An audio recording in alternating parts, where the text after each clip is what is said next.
Hello बच्चों, let's read our question first. It says find the asymptotes of the following curves. y square into 2a minus x is equal to x cube. So देखो इस question का सबसे पहले हम की concept देखते हैं. The key concept for this question is asymptotes. देखो asymptotes की डेफिनेशन क्या होती है?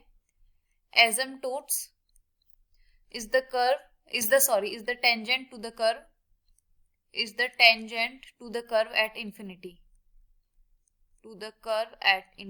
अब देखो हमें एसिम्पटोट किसका फाइंड करना है?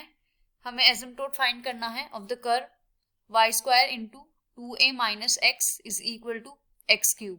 और इसको मैं अरेंज करके लिख सकती हूँ 2ay square minus x y square minus x cube is equal to 0. हमें इसका एसिम्पटोट फाइंड करना है. तो देखो एसिम्पटोट फाइंड करने के लिए सबसे पहला स्टेप होता है कि हम phi of n m find करते हैं. इट मीन्स जो हमारे हाईएस्ट डिग्री वाले टर्म होते हैं हम उन्हें लिखते हैं. तो हाईएस्ट डिग्री कितनी है 3 और उसके टर्म्स कितने हैं minus x y square minus x cube. अब इसमें हम x is equal to 1 and y is equal to m put करेंगे तो ये आ जाएगा हमारा minus m square minus 1. And then हम इसको 0 के इक्वल रख के m की वैल्यू फाइंड करेंगे तो ये आ जाएगा m square plus 1 is equal to 0 और यहाँ से हमारी m की वैल्यू सिर्फ 1 आएगी which is equal to minus 1. अब देखो हम सेकेंड स्टेप में क्या करते हैं. This is our second step. हम सेकेंड स्टेप में phi of n minus 1 of m की वैल्यू लिखते हैं. इट मीन्स जो हमारे सेकेंड हाईएस्ट डिग्री वाले जो टर्म होते हैं इन्हें. तो सेकेंड हाईएस्ट डिग्री कितनी हुई 2 और उसका टर्म कितना है सिर्फ एक 2a वाई स्क्वायर.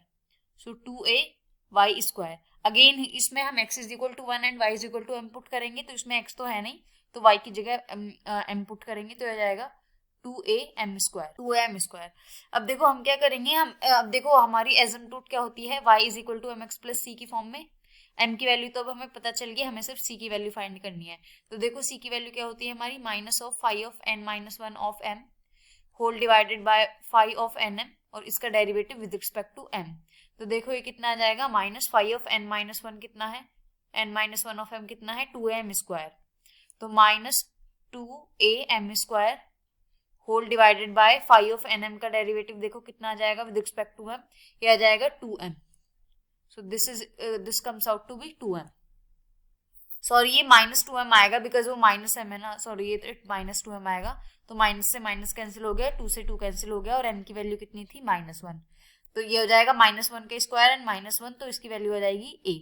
सो देखो हमारा एसिम्पटोट कितना आ गया c की वैल्यू आ गई हमारी माइनस a. तो एसिम्पटोट हो गया हमारा y is equal to m x plus c. So y is equal to m की वैल्यू माइनस 1 तो माइनस एक्स c की वैल्यू माइनस a.